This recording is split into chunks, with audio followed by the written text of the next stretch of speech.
কথাগুলো বলেই অবনী আমাকে ধাক্কা দিয়ে তাদের বাড়ি থেকে বের করে দেয়। এলাকার সবাই জেনে গিয়েছে বিষয়টা। লজ্জায় কারো সামনে যেতে পারতাম না।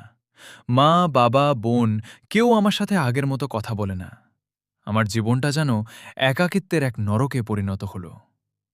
ঠিক এমন সময় ফোন দিল আমার প্রাক্তন মিলি। ফোনটা রিসিভ করতেই ওপাশ থেকে ভেসে আসলো বিদ্রূপের সুর। তোমার সাথে বিচ্ছেদ হয়ে ভালোই হয়েছে, এমন একটা কাজ করবে কখনো ভাবিনি। আমি তাকে বোঝানোর চেষ্টা করলাম, কিন্তু সে বিশ্বাস করল না। ঠিক এমন সময় বাবা আমার রুমে আসলেন। বাবার কথাগুলো শুনে চোখের পানি আর ধরে রাখতে পারলাম না।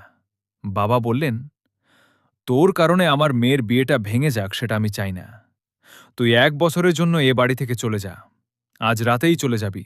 আর তোর কত টাকা লাগবে? আমি কাঁদতে কাঁদতে শুধু শুধু বললাম, না, কোনো টাকা লাগবে না। বাবার ভেতরটাকে আমার কান্না নাড়া দিতে পারল না। বাবা চলে গেলেন। ফোনের দিকে তাকাতেই দেখলাম 21 বার ফোন দিয়েছে মিলি, কিন্তু আমার ধরার ইচ্ছে ছিল না। জানি না কোথায় যাব, যাওয়ার মতো তেমন কোনো জায়গা নেই। তবে যেতে তো হবেই। পৃথিবী তো অনেক বড়, কোথাও না কোথাও জায়গা তো হবেই। গল্পটা যদি তোমার মনে একটু জায়গা করে নেয়, তাহলে গল্পকুটির 2.0 চ্যানেলকে সাবস্ক্রাইব করে পাশে থেকো। ধন্যবাদ।